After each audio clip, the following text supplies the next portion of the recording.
যুবক তুমি এখনো বেঁচে আছো, সুস্থ আছো। কত মানুষ অসুস্থ অবস্থায় বেডে পড়ে আছে, কত মানুষ হসপিটালের বেডে পড়ে আছে। হে যুবক, তোমার এখনো তুমি আরামের সঙ্গে জীবন যাপন করছো। এমন অনেক মানুষ বেডে পড়ে আছে, হসপিটালে পড়ে আছে, যাদের টাকার কোনো অভাব নাই, সম্পদের কোনো অভাব নাই। আমার তোমার টাকার অভাব আছে, সম্পদের অভাব আছে, কিন্তু আল্লাহ তোমাকে আমাকে শান্তিতে রেখেছেন। তাদের টাকার অভাব নাই, সম্পদের অভাব নাই, কিন্তু আমার আল্লাহ ভাই আমার তাকে হসপিটালের বেডে ফেলে রেখেছে। তার টাকা পয়সা কোনো তার কাজে আসে নাই। হে তরুণ যুবকেরা, একজনের নাম মনে পড়ে গেল। সৌদির একজন যুবরাজ 17 বছর ধরে কোমাতে পড়ে আছে, এখনো কোমায় পড়ে আছে। নাম হচ্ছে ওয়ালিদ বিন খালিদ, যিনি এই বাদশা সাউদেরই বংশধর। হে তরুণ যুবকেরা, তাকে বলা হয় স্লিপিং প্রিন্স বলা হয়। বাবা ভাই আমার, স্লিপিং প্রিন্স মানে ঘুমন্ত যুবরাজ বলা হয়। 17 বছর ধরে কোমাতে পড়ে আছে 2005 সাল থেকে। হে তরুণ যুবকেরা, ইংল্যান্ডে পড়াশোনা করার সময় সে সময় একটা গাড়ি অ্যাক্সিডেন্ট হয়েছিল। সেই গাড়িতে তার মাথার রক্তক্ষরণ হয়েছিল।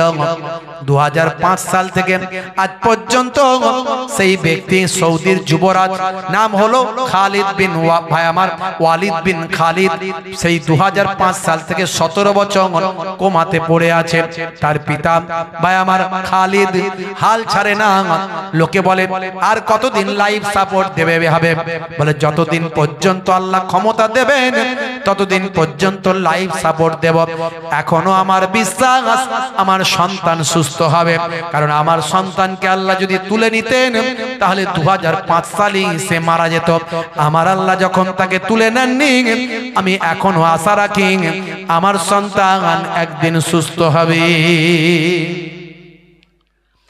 27 বছর পর কোমা থেকে একজন মহিলা বেঁচে ফিরেছে, নাম হচ্ছে মনিরা। এই মহিলা বেঁচে ফেরাতে সারা পৃথিবীতে আলোড়ন সৃষ্টি হয়েছে। আর এই মহিলার কারণে আরো তাদের আশার আলো তাদের মধ্যে জন্মেছে। ভাই আমার, দোস্ত আমার, শুনে রেখে দিন বাবা, জেনে রেখে দিন হে মুসলমান, ওয়ালিদ বিন খালিদ, খালিদ তার পিতা তার সন্তান ওয়ালিদের ব্যাপারে চিন্তা করছে। ভাই আমার, যদি আমার সন্তান অলৌকিক ভাবে আবার বেঁচে ওঠে। ভাই আমার, 2015 সালে 20 সালে আগুলটা কয়েকবার সে নাড়িয়েছে, এতে তারা আনন্দিত হয়েছে। এখনো তারা আশা রাখছে পৃথিবীর কোটি কোটি টাকার তাদের সম্পত্তি পয়সার কোনো অভাব না হয়, কিন্তু তাদের মনে শান্তি নাই। তাদের ঘরের সন্তান কোমায় পড়ে আছে 17 বছর। হে যুবক, তুমি সুস্থ অবস্থায় ঘুরে বেড়াও, তুমি সুস্থ থাকো, আরামে খেয়ে দে ঘুরে বেড়াচ্ছ সব যুবক। তোমার হয়তো পয়সা অনেক না হয়, কিন্তু আল্লাহ তোমার শরীরকে সুস্থ রেখেছে। কবার শুকরিয়া আদা করেছো? কত রাকাত নামাজ বেশি পড়ে আল্লাহকে থ্যাঙ্কস জানিয়েছো? হে যুবক, জানানো হয়নি। যখন আল্লাহ অসুখ দেন, রোগ দেন, তখন কিন্তু আমরা বেশি বেশি ডাকি। এই জন্য বাংলায় একটা কথা লোকে বলে, ঠেলাই না পড়লে বিড়াল গাছে ওঠে না। ঠেলাই না পড়লে বিড়াল গাছে ওঠে না। বুঝতে পারছো ভাইরা আমার, তরুণ যুবকেরা আমার, মুরব্বিয়ানেরা আমার। হে তরুণ যুবকেরা, সময় বেশি নষ্ট করব না। বলার উদ্দেশ্য, আল্লাহ বললেন বান্দা, তোমরা তোমাদের সন্তান, তোমাদের ছেলে মেয়ে, তোমাদের কাজ কারবার, তোমাদের স্ত্রী, তোমাদের মাল মাতা সম্পদ পেয়ে জানো আমি আল্লাহকে ভুলে যেও না। আমি আল্লাহকে যদি ভুলে যাও তোমরা ক্ষতিগ্রস্ত হবে। এই পৃথিবীটা হলো ক্ষণস্থায়ী, আর পরকালটা হলো চিরস্থায়ী। আমার আল্লাহ জানিয়ে দিয়েছেন, বাল তুসিরুনাল হায়াতাদ দুনিয়া ওয়াল আখিরাতু খায়রুম ওয়া আবকা। এই দুনিয়া ক্ষণস্থায়ী আর পরকালটা হলো চিরস্থায়ী। হে পৃথিবীর মানুষ, আমি তোমাদেরকে সবচেয়ে সুন্দর করে সৃষ্টি করেছি। লাকাদ খালাকনাল ইনসানা ফি আহসানি তাকবীম। হে তরুণ যুবকেরা, আমার আল্লাহ বলেন বান্দারে,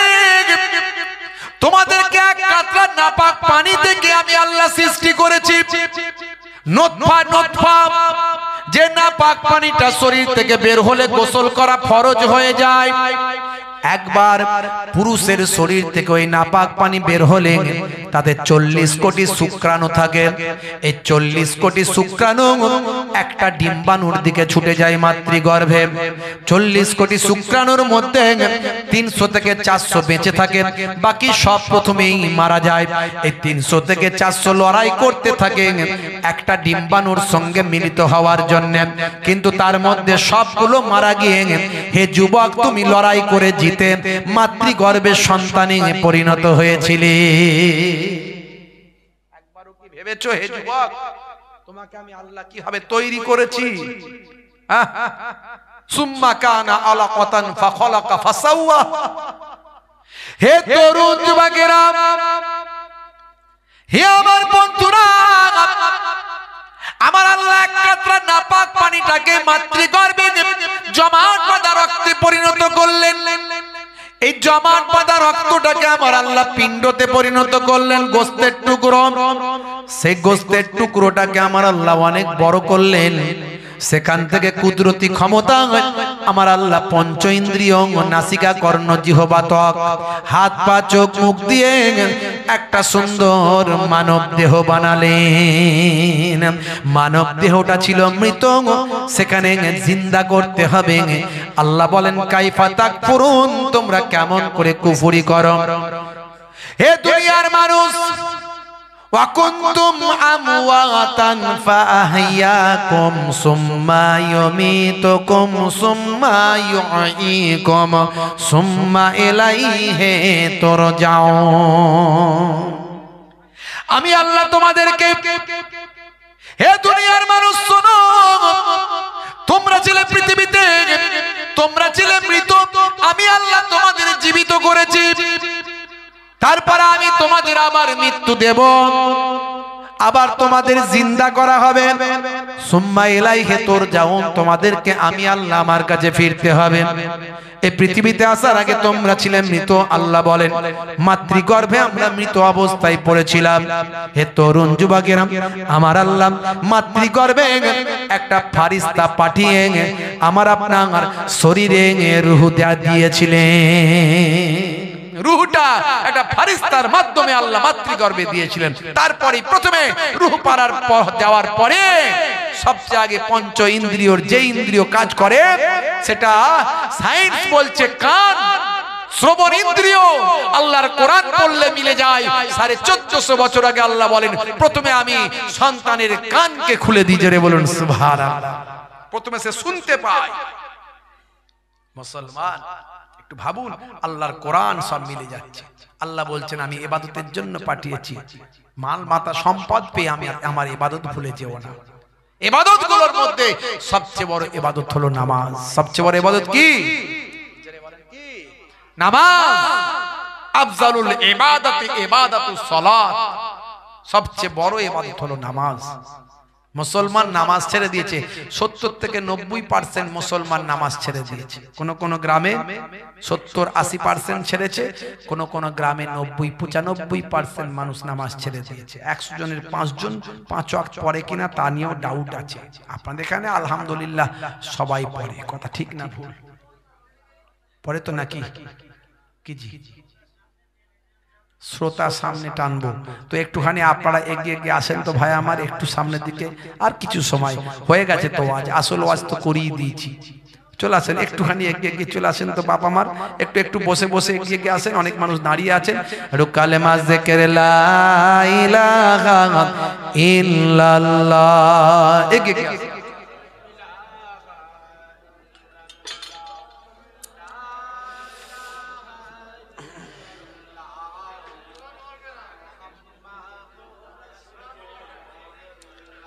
একটু এগিয়ে আসুন। সামনের এই যে ফাঁকা জায়গাগুলো, সামনের যারা আছে তারা ফাঁকা করে দিল। আপনারা একটু এগিয়ে আসুন আল্লাহর রাস্তে। হাজারো ব্যথা বেদনার পরে ফিরে আসুনি তুমি আপন ঘরে। দিনের আলো তুমি ছড়িয়ে দিতে চলে গেলে মদিনায়, মক্কা ছেড়ে হে রাসূল তোমাকে ভুলি আমি কেমন করে, হে রাসূল তোমাকে ভুলি আমি কেমন করে। আল্লাহুম্মা সাল্লি আলা, একে চলে আসে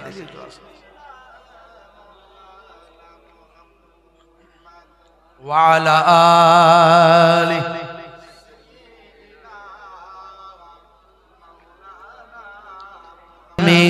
কেমন করে, হাজারো ব্যথা বেদনার পরে ফিরে আসুনি তুমি আপন ঘরে, দিনের আলো তুমি ছড়িয়ে দিতে, চলে গেলে মদিনায় মক্কা ছেড়ে, হে রাসূল তোমাকে ভুলি আমি কেমন করে। আল্লাহুম্মা সাল্লি আলা,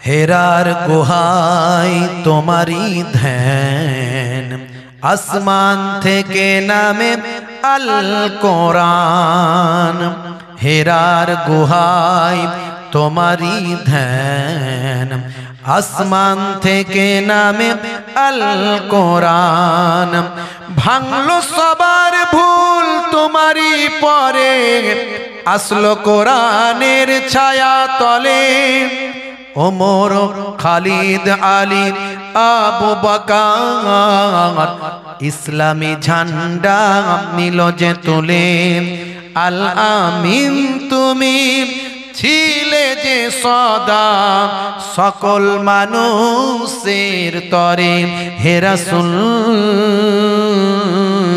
তোমাকে ভুলি আমি কেমন করে, হে রাসূল তোমাকে ভুলি আমি কেমন করে, হাজারো ব্যথা বেদনার পরে ফিরে আসুনি তুমি আপন ঘরে, দিনের আলো তুমি ছড়িয়ে দিতে, চলে গেলে মদিনায় মক্কা ছেড়ে, হে রাসূল তোমাকে ভুলি আমি কেমন করে। আল্লাহুম্মা সাল্লি আলা,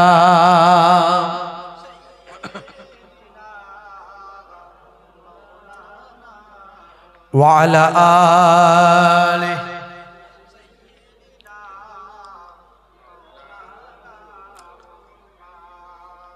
আমার বক্তব্য বোঝা যাচ্ছে তো নাকি?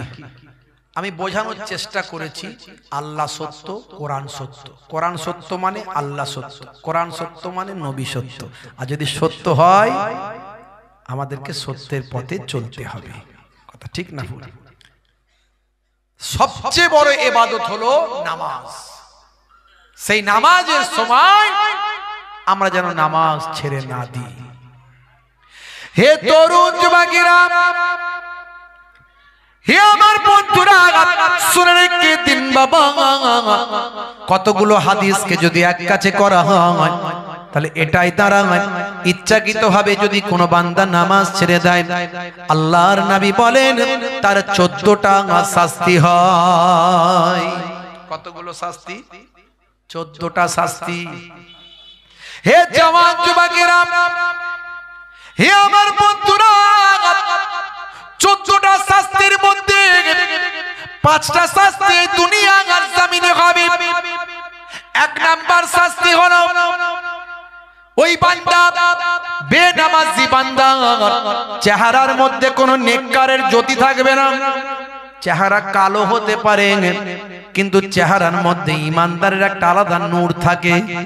বোঝা যায় তার মধ্যে সরলতা, নম্রতা, ইমানদার আল্লাহওয়ালার একটা চেহারা ভেসে ওঠে ইমানদারের চেহারায়। ভাইরা আমার, এটাকে বলা হচ্ছে নেককারের চেহারা। নেককারের যদি নেক মানুষ বলে মানুষ শ্রদ্ধা করে, সম্মান করে। হে তরুণ যুবকেরা, ইমানদারের নেককারের চেহারা থাকবে না। বেনামাজি বান্দার এক নাম্বার ভাই আমার শাস্তি হলো দুনিয়ার জমিনে তার মধ্যে নেককারের চেহারা থাকবে না, জ্যোতি থাকবে না। দুই নাম্বার হলো হে তরুণ যুবকেরা, তার মধ্যে রুজি রুটিতে তার বরকত হবে না। দুই নাম্বার, তার কাজেতে রুজি রুটিতে তার বরকত হবে না।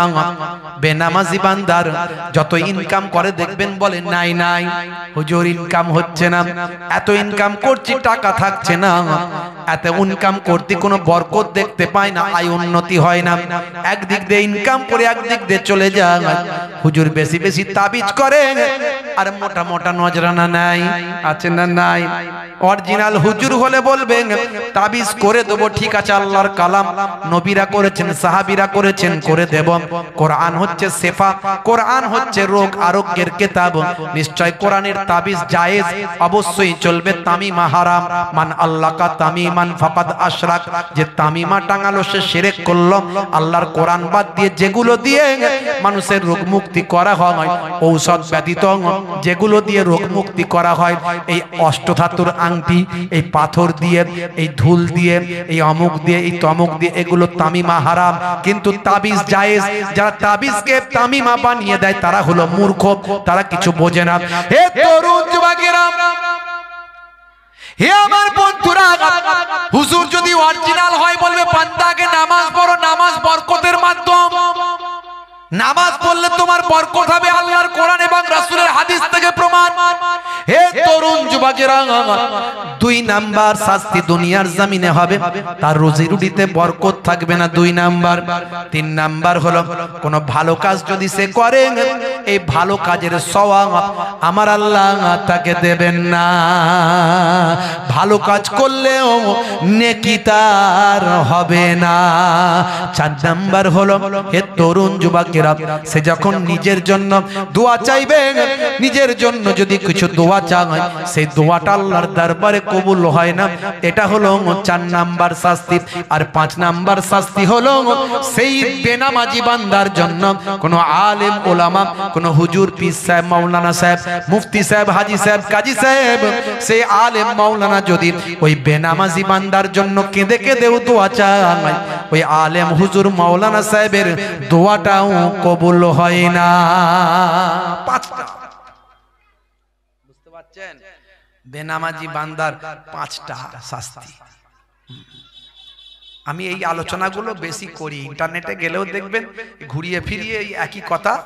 হ্যাঁ, আল্লাহর কোরআন তো আর বাবা নতুন কিছু নয়, সবই তো একই।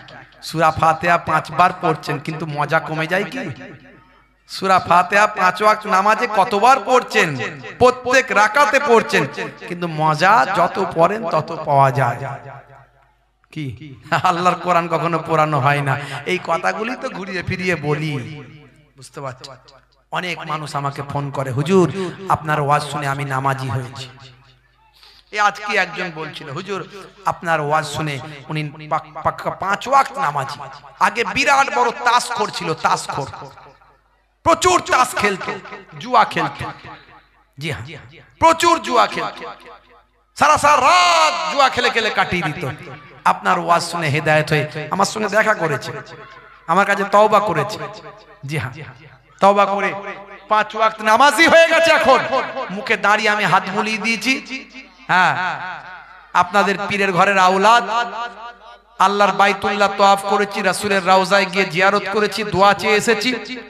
এই হাত দিয়ে হাজার আসওয়াদ চুম্বন করেছি, এই জবান দিয়েও হাজার আসওয়াদ চুম্বন আল্লাহ করিয়েছেন। এটুকু সৌভাগ্য আল্লাহ দিয়েছিলেন, এটা তো আল্লাহর নিয়ামত ছাড়া কিছু নয়। জবান দিয়ে চুম্বন করা খুব সহজ ব্যাপার নয়, যারা হজে গেছেন তারা জানেন। ভাইরা আমার, আল্লাহ করিয়ে দিয়েছেন। তা আমি আপনাদের পীরের ঘরের আওলাদ, এই মুখে হাতটা দিয়ে গেলাম, দাড়িটা কাটবেন না বাপ। আলহামদুলিল্লাহ অনেক মানুষ দাড়ি রেখেছে, অনেক মানুষ ওয়াজ শুনে এমনি রেখেছে, বলে হুজুর আপনার ওয়াজ শুনে দাড়ি রেখেছে। সেদিন একজন মহিলা ফোন করে বলল, হুজুর আমার স্বামী ছিল বড় মাতাল, মদ খাওয়া ছেড়ে দিয়েছে আপনার ওয়াজ শুনে, এখন এমন নামাজি হয়েছে যে ওযু কেটে গেলেই ওযু করে। আমি আলহামদুলিল্লাহ। কে বললো ওয়াজ শুনে উপকার হয় না? নিশ্চয় হয়। জি হ্যাঁ বাবা মার, আল্লাহ আমাদেরকে পাঠিয়েছেন আল্লাহর পথে চলার জন্য। এ দুনিয়া ক্ষণস্থায়ী, পরকাল চিরস্থায়ী। হে তরুণ যুবকেরা, হে আমার বন্ধুরা, শুনে রেখে দিন বাবা, জেনে রেখে দেন ভাই, আমার মৃত্যুর সময় হবে তিনটে শাস্তি। বেনামাজি বান্দা মওতের সময় হবে তিনটে শাস্তি। কি কি হবে? এক নাম্বার হলো তার মওতটা হবে অপমানের সঙ্গে, জিল্লাতের সঙ্গে, বেইজ্জতের সঙ্গে তার মওত হবে। হে যুবক, তুমি কি চাও তোমার মৃত্যুটা বেইজ্জতের সঙ্গে হোক? তাহলে তুমি আজ থেকে নামাজ পড়বে, প্রতিজ্ঞা করে নাও। হে যুবক, শুনে রেখে দাও, এটা হলো এক নাম্বার। মওতের সময় বেইজ্জতের সঙ্গে তার মওতটা হবে। দুই নাম্বার হলো মৃত্যুর সময় তার এত ক্ষুধা থাকবে, এত তার ভোগ লাগবে, ক্ষুধা লাগবে, মনে হবে পৃথিবীতে যা কিছু আছে সব দিক আমি সব খেয়ে নেব। না না না, ক্ষুধার্ত অবস্থায় তার মওত হবে। ফারিস্তা বলবে তোমার জন্য একটু খাবার জোগাড় হলো না। তিন নাম্বার, মওতের সময় বেনামাজি বান্দা প্রচন্ড পিপাসা অবস্থায় তার মৃত্যু হবে। পানির জন্য কাতরা কাতরি করবে, পানি তার ভিতরে যাবে না, মানুষ তাকে পানি দেবে, ভিতর দিয়ে ঢুকবে না। তিনটে শাস্তি বেনামাজি বান্দার মওতের সময়, তিনটে শাস্তি। আমি হাদিসের বয়ানটা আপনাদের কাছে বলছি, অত বড় লম্বা চওড়া করে বলার সময় নাই, সংক্ষেপে বলে দিচ্ছি। হে তরুণ যুবকেরা, হে আমার বন্ধুরা, হে আমার মুরব্বিয়ানেরা, কবরে গেলে তিনটে শাস্তি।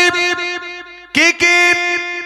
এক নাম্বার হলো কবরের মাটিটাকে আল্লাহ এমন করে দেবেন, কবরের মাটিটা তাকে পিসাই করে ফেলবে, আটা করে ফেলবে, আবার গোটা হয়ে যাবে, আবার পিসাই করবে, আবার আটা হয়ে যাবে, আবার গোটা হবে।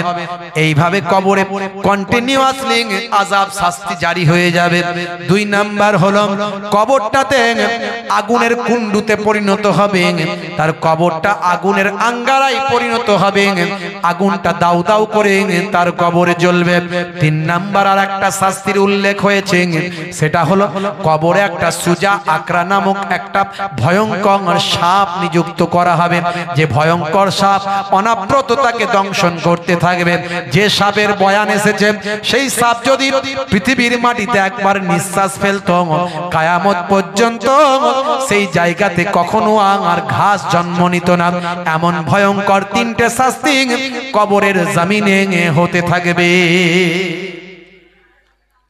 অনেকে বলে হুজুর আমরা তো কবরের ধারে যাই, বল খেলতে খেলতে বলটা কবরে গিয়ে ভাঙা কবরে পড়ে যায় মাঝে মাঝে, আর আমাদের ছেলেরা গিয়ে হাত গলিয়ে তুলে নেয়।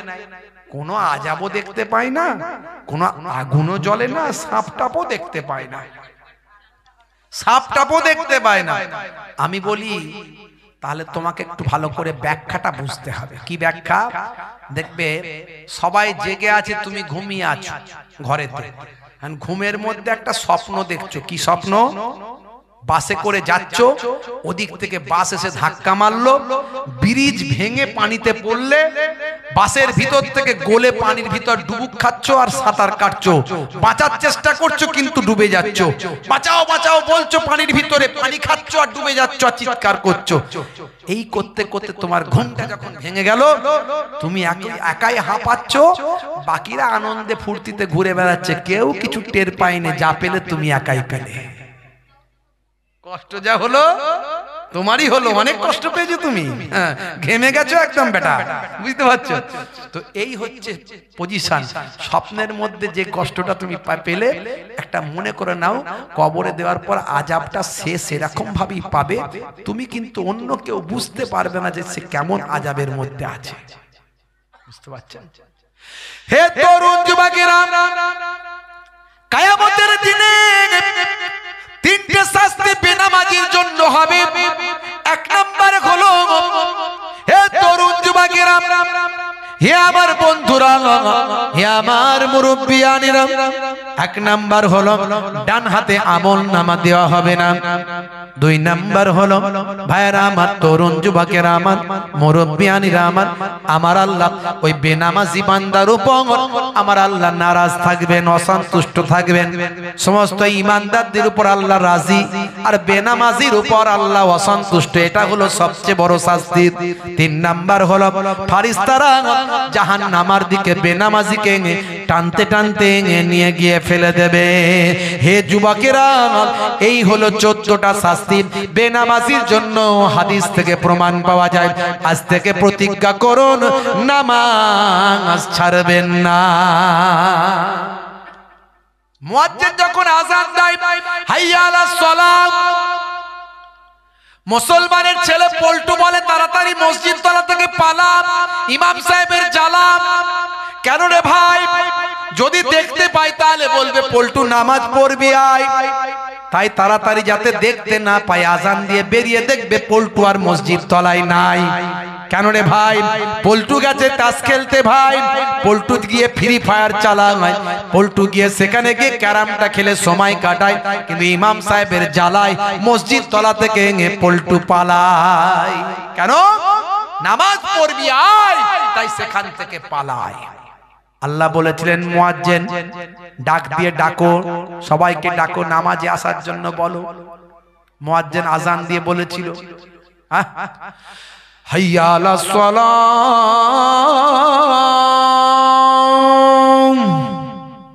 এসো নামাজের দিকে এসো।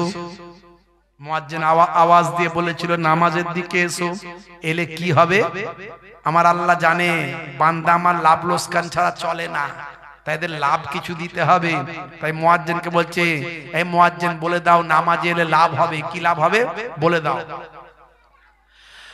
হাইয়া আলাল ফালাহ,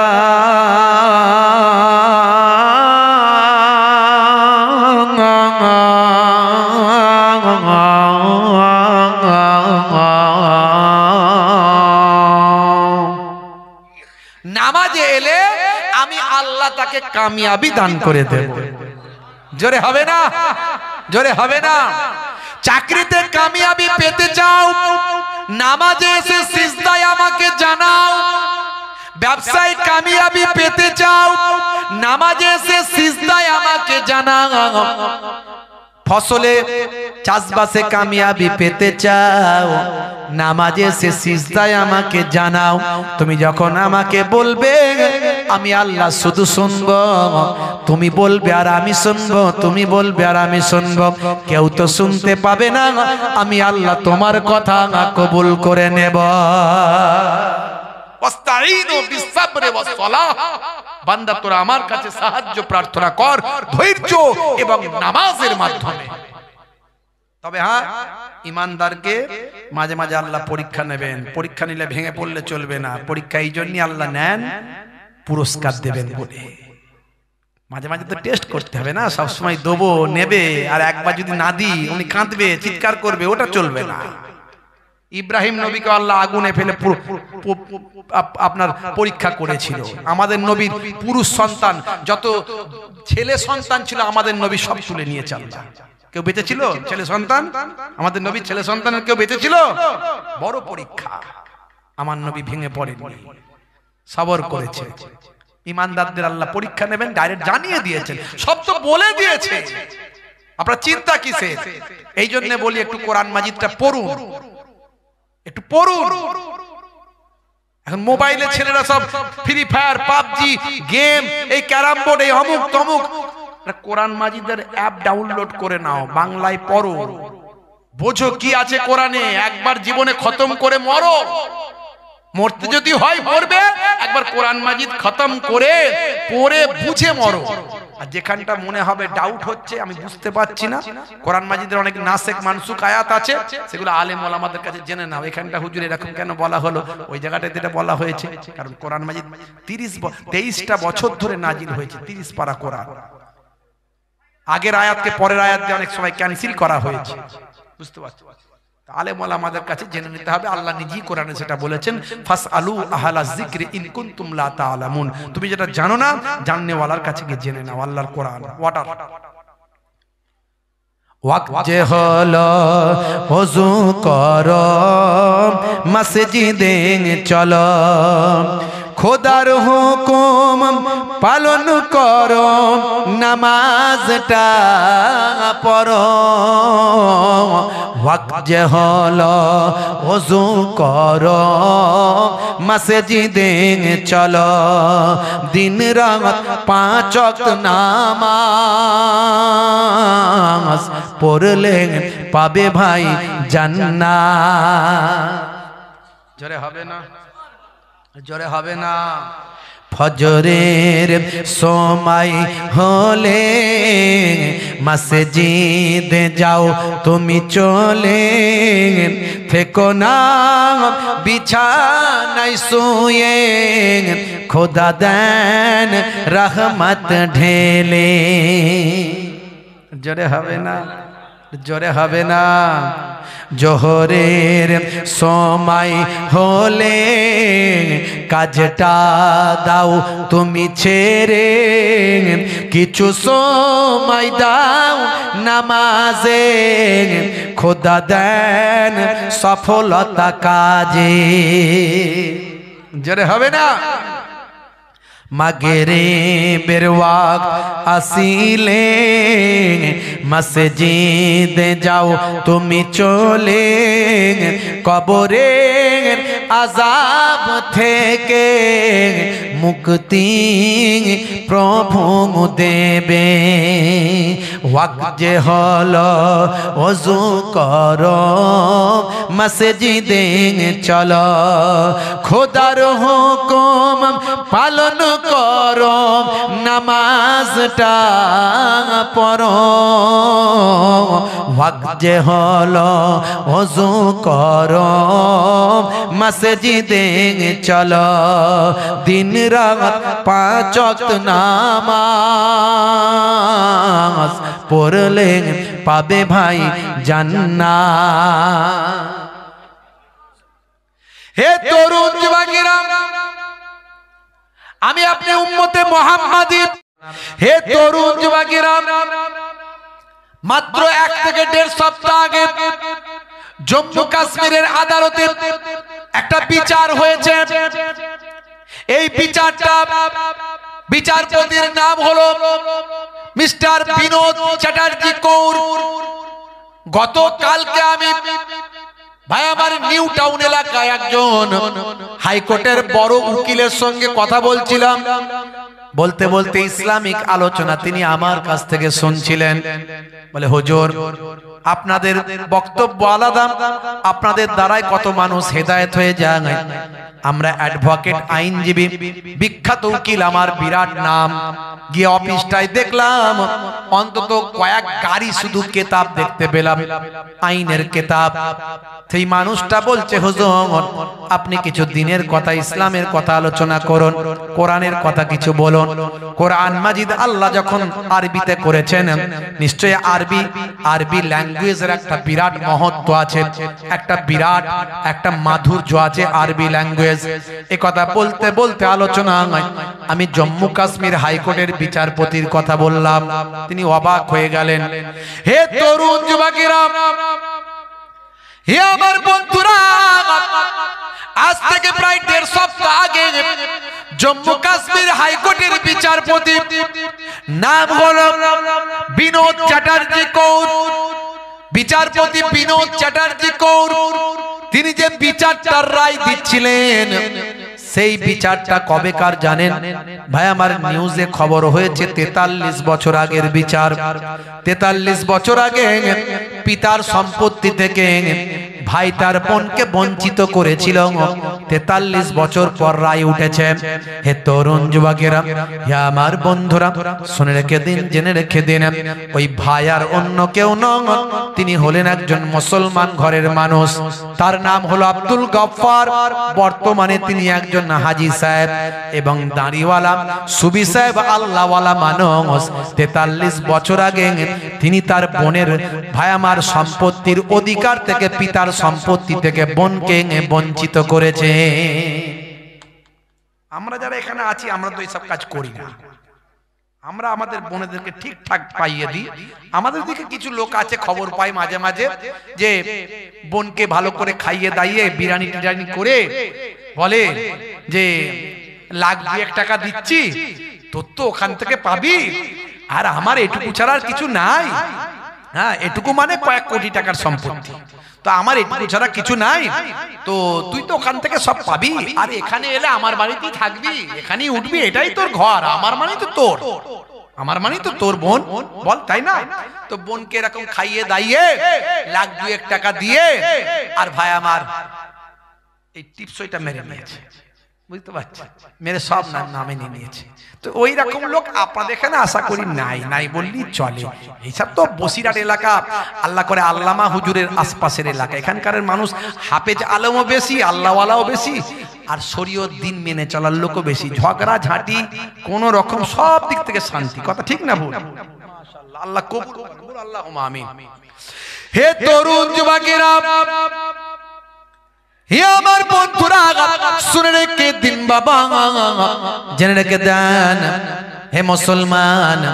এমন সময় জম্মু কাশ্মীর হাইকোর্টের বিচারপতি মিস্টার কৌর তিনি বললেন, হে হাজী সাহেব, হে আব্দুল গফফার, আপনি একজন হাজী সাহেব, আপনি একজন নামাজি দাঁড়িওয়ালা মানুষ, সব ব্যাপারে দেখছি আপনি ধর্ম মেনেছেন, কিন্তু আপনার বোনের অধিকারের ব্যাপারে ধর্ম কোথায়? আমি আপনার বিচারটা করার জন্য আল্লাহর কোরআন পড়লাম। হে তরুণ যুবকেরা, হে আমার বন্ধুরা, শুনে রেখে দিন বাবা, জেনে রেখে দেন। হে মুসলমান, একটুখানি খেয়াল করুন। বিচারপতি কৌর বলছে, শুনুন হে আব্দুল গফফার, আমি আপনার বিচারটা করার জন্য আপনার কোরআন মাজিদটা আমি পড়লাম। এই কোরআন মাজিদ পড়ে দেখলাম, কোরআন মাজিদের ভিতরে আপনার রায়টা দেওয়া আছে। আপনি ধার্মিক মানুষ, কিন্তু কোরআন মাজিদ কি আপনি পড়েন না? আপনার বোনের অধিকারের কথা কোরআন মাজিদে লেখা আছে। শুনুন, সূরার নাম হলো সূরা নিসা, আয়াত নাম্বার হলো 11। হে তরুণ যুবকেরা, এখানে হাফেজ সাহেবরা আছেন, তারা তো মুখস্থ তাদের, আমি একটু দেখেই বলি। ইউসিকুমুল্লাহু ফি আওলাদিকুম লিয-যাকারি মিসলু হাযিল উনসাইন। হে তরুণ যুবকেরা, আমার আল্লাহ বলছেন, আমি নির্দেশ দিয়েছি দুনিয়ার আল আওলাদদের জন্য, আমি আল্লাহ নির্দেশ দিয়েছি একজন পুত্র 2 জন কন্যার সমান পাবে। সম্পত্তির ক্ষেত্রে একজন পুত্র দুনিয়ার একজন পুত্র 2 জন কন্যার সমান পাবে। তার মানে পুত্র যেটা পাবে তার কন্যা, ভাই আমার বোন তার অর্ধেক পাবে, একজন বোন পাবে অর্ধেক। হে মিস্টার কৌর সেই সময় বলেছিলেন, হে আব্দুল গফফার, শুনে রেখে দেন, আল্লাহর কোরআন তো আপনার বোনের অধিকার দিয়েছে, আপনি কেন মানেন না? আজকে যখন আমার এজলাসে বিচারটা এসেছে, আমি আল্লাহর কোরআন পড়েছি, আর কোরআন থেকে ফয়সালা দিচ্ছি, আপনার অর্ধেকটা আপনার বোনের অধিকার।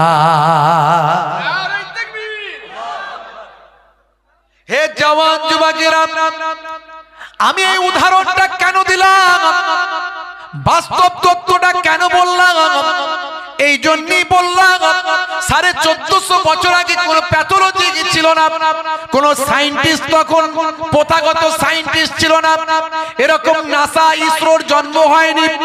ব্যারোমিটার, থার্মোমিটার, স্টেথোস্কোপ, মাইক্রোস্কোপ, কোন রকম আল্ট্রাসাউন্ড, ইসিজি মেশিন, ইকোকার্ডিও যা কিছু আছে, এসবের আবির্ভাব তখন হয়নি। অথচ 1450 বছর আগে আল্লাহর কোরআনে আল্লাহ যেটা লিপিবদ্ধ করেছেন, আজকের যুগের সেটা প্রাসঙ্গিক হয়েছে, আজকের যুগেও সেটা বাস্তবতার সঙ্গে সামঞ্জস্যপূর্ণ। ভাইরা আমার, কটা উদাহরণ দেব এরকম? আমার কাছে অন্তত প্রায় 50 থেকে 70, 80 কি 100 খানার কাছাকাছি এরকম উদাহরণ রাখা আছে। একটু মনে করলেই বের করতে পারবো অনেকগুলো। এরকম কটা উদাহরণ দেব ভাইরা আমার, তরুণ যুবকেরা আমার, হে আমার মুরব্বিয়ানেরা, আল্লাহর কোরআন বলছে ওয়াল জিবালা আওতাদা, আমি পাহাড়গুলোকে পেরেকের মতো গেড়ে দিয়েছি। 1450 বছর আগের কথা। পাহাড়গুলো যে পেরেকের মতো গাড়া, এটা 1450 বছর আগের কথা। সেই সময় কোন ভূতত্ত্ব বিজ্ঞানী আবির্ভাব তখন ঘটেনি। কোন রকম কোন ভাই আমার তরুণ যুবকেরা, কোন রকম কোন ভাই আমার প্রকৃতি বিজ্ঞানীর কোন আবির্ভাব সে সময় ছিল না। মাটি নিয়ে পাহাড় নিয়ে গবেষণা করার কোন বিজ্ঞানী তখন ছিল না। অথচ আল্লাহ বলছেন আমি পাহাড়গুলোকে পেরেকের মতো গেড়ে দিয়েছি। অর্থাৎ পেরেক যেমন তলার দিকে অনেকটা দেওয়া থাকে, ওপর দিকে সামান্য। পেরেক যেমন তলার দিকে অনেকটা বেরিয়ে থাকে, ওপর দিকে সামান্য। 1450 বছর আগে পেরেকের সঙ্গে গবেষণায় তুলনা করা হলো। কোরআন মাজিদে বলে দেয়া হলো, হে তরুণ যুবকেরা, হে আমার মুরব্বিয়ানেরা, আমার আল্লাহ বললেন আমি পাহাড়গুলোকে পেরেকের মতো গেড়ে দিয়েছি। আজকের ভূতত্ত্ববিদরা তারা গবেষণা করে দেখল আল্লাহর কোরআনের কথা সত্য। পাহাড়গুলোকে আমরা যতটা উপরে দেখি তার 70 থেকে 90% মাটির নিচে আছে। উপরে যতটা দেখি তার 70 থেকে 90% মাটির নিচে। ভাবুন তো দেখি, আল্লাহ ঠিক 1450 বছর আগে যা বলছেন আজকের যুগে গবেষণায় মিলে যাচ্ছে। এরকম অসংখ্য উদাহরণ দেওয়া যায়।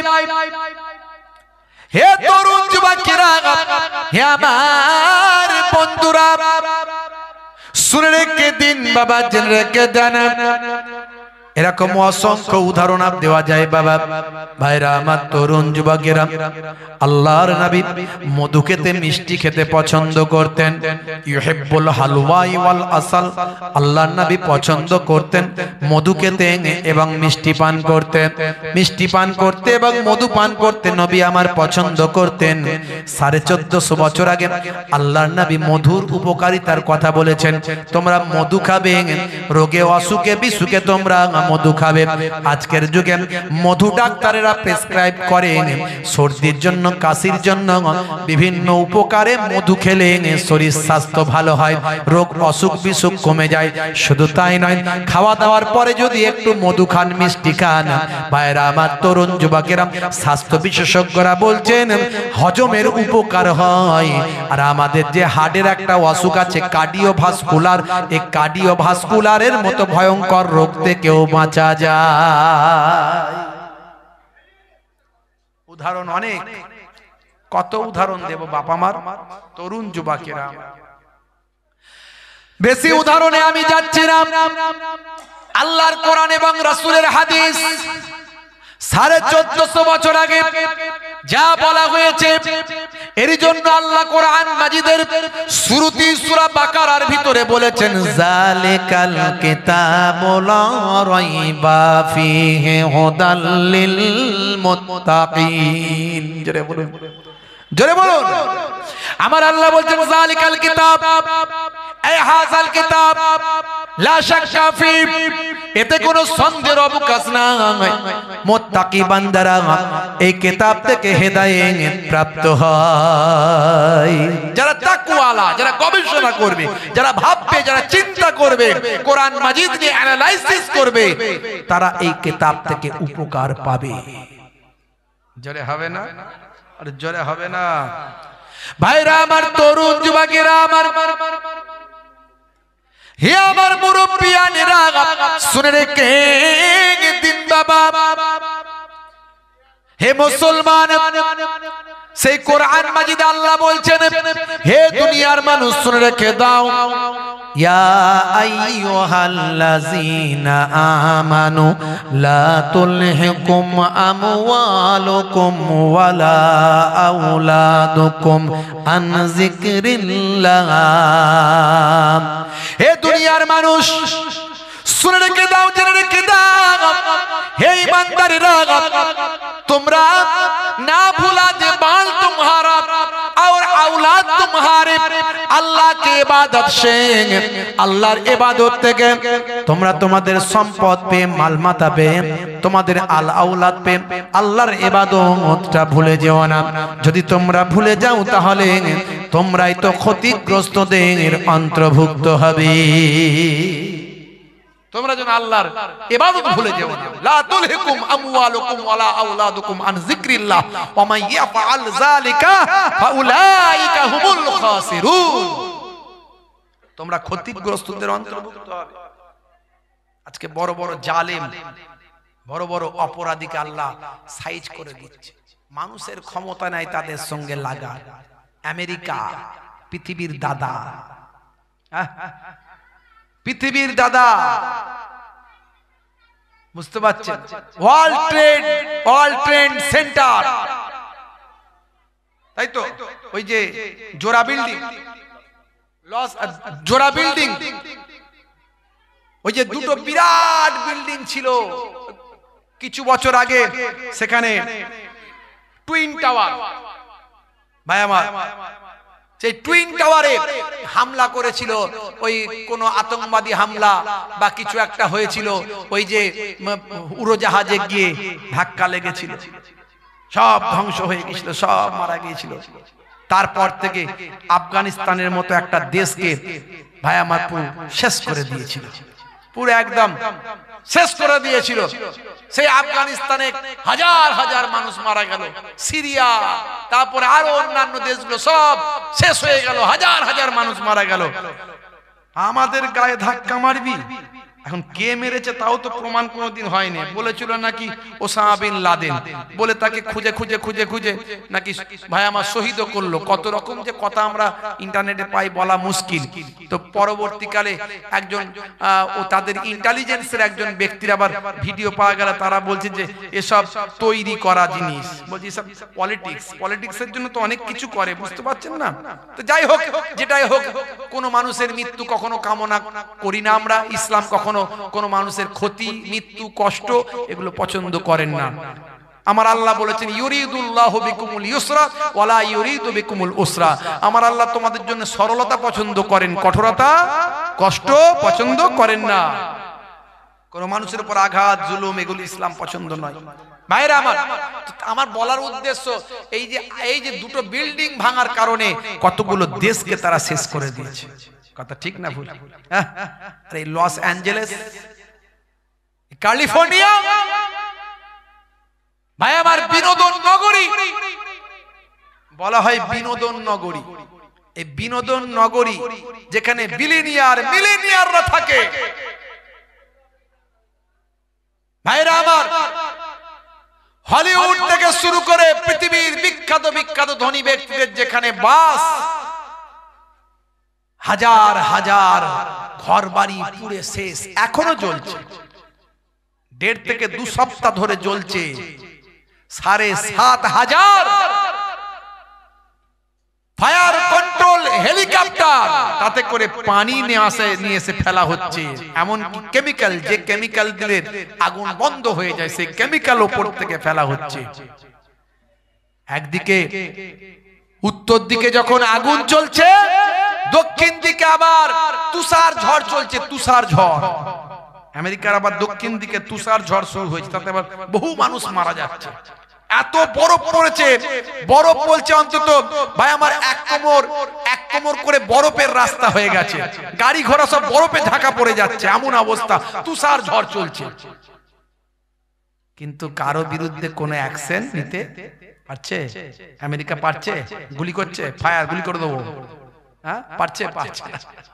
তাহলে আল্লাহ বলছেন, বান্দা তোরা আমার দুশমনি করলে, আমার বিরোধিতা করলে, আমার নির্দেশের অমান্য করলে, মানুষের উপর জুলুম করলে, অত্যাচার করলে, আমি আল্লাহ তোদের উপরে গজব নাজিল করব। পরিণামে তোমরাই ক্ষতিগ্রস্তদের অন্তর্ভুক্ত হবে। আল্লাহ কোরআনে বলছে তোমরাই ক্ষতিগ্রস্তদের অন্তর্ভুক্ত হবে। হে তরুণ যুবকেরা, হে আমার বন্ধুরা, শুনে রেখে দিন বাবা, জেনে রেখে দেন। সে আল্লাহ বললেন, বান্দা আমি মাঝে মাঝে ঈমানদারদেরকেও ক্ষতি দিয়ে পরীক্ষা দান করি, পরীক্ষা নিই। হে জওয়ান যুবকেরা, হে আমার বন্ধুরা, আমার আল্লাহ বলছেন, ওয়ালানাবলুআন্নাকুম বিশাইইম মিনাল খাউফি ওয়াল জু' ওয়া নাকসিম মিনাল আমওয়ালি ওয়াল আনফুসি ওয়াস সামারাত ওয়াবাশশিরিস সাবিরিন। আমার আল্লাহ বলছেন মাঝে মাঝে আমি তোমাদেরকে পরীক্ষা নিয়ে, তোমাদের জানের মালের ক্ষতি দিয়ে তোমাদেরকে আমি পরীক্ষা নিই। হে ঈমানদারেরা, হে ঈমানদারেরা শুনে রেখে দাও, ওয়ানাকসিম মিনাল আমওয়াল, আমি তোমাদের মালের বহুবচন আমওয়াল, ওয়াল আনফুসি ওয়াস সামারাত, নাফসের এবং ফল ফ্রুটের খাদ্যের এই সমস্ত ক্ষতিগুলো দিয়ে আমি ইমানদারদের পরীক্ষা নিয়ে তোমাদেরকে মাঝে মাঝে আমি আল্লাহ পরীক্ষা নিয়ে, যারা সবর করে ধৈর্য ধারণ করে ওয়াবাশশিরিস সাবিরিন, তাদের জন্য আমি আল্লাহর পক্ষ থেকে আছে সুসংবাদ। হে তরুণ যুবকেরা, সুসংবাদটা কি? আমার আল্লাহ পরিষ্কার করে কোরআন মাজিদে অন্য জায়গায় জানিয়ে দেন, ইন্নাল্লাযীনা আমানু ওয়া আমিলুস সালিহাত কানাত লাহুম জান্নাতুল ফিরদাউসি নুজুলা। ওই সমস্ত বান্দারা যারা ঈমানটা এনেছে, সেই মতো আমলটা করেছে, আমি আল্লাহ তাদের জন্য বলি আমার দয়ার জান্নাত, জান্নাতুল ফিরদাউস দান করে দিলাম। হে তরুণ যুবকেরা, এই জান্নাতুল ফেরদাউস আমরা পেতে চাই কি চাই না? সুসংবাদ কি আমরা গ্রহণ করতে চাই কি চাই না? আমরা আল্লাহর দেওয়া পুরস্কার পেতে চাই কি চাই না? কারা কারা পুরস্কার চান না হাত তুলে দেখান। সবাই চাই, মাশাআল্লাহ, মন দিয়ে শুনছেন মনে হচ্ছে। তাহলে এবারে হাতটা দেখি তো ঠান্ডায় বেরোয় নাকি, যে কারা কারা পুরস্কার আল্লাহর পেতে চান হাত তুলে দেখান তো দেখি। মাশাআল্লাহ, বলে ওরে বাবারে আল্লাহর পুরস্কারের ব্যাপার আছে, কেন হাত তুলতেই হবে কোন রকমে। মাশাআল্লাহ, সবাই তুলেছে। কোথায় আল্লাহ নারাজ হয়ে যাবে হাত তুললি না, ঠিক আছে দেবো না, যা গন্ডগোল হয়ে যাবে, ঠান্ডা লাগলে বের করতে হবে, কথা ঠিক না ভুল? হ্যাঁ, মাশাআল্লাহ মাশাআল্লাহ।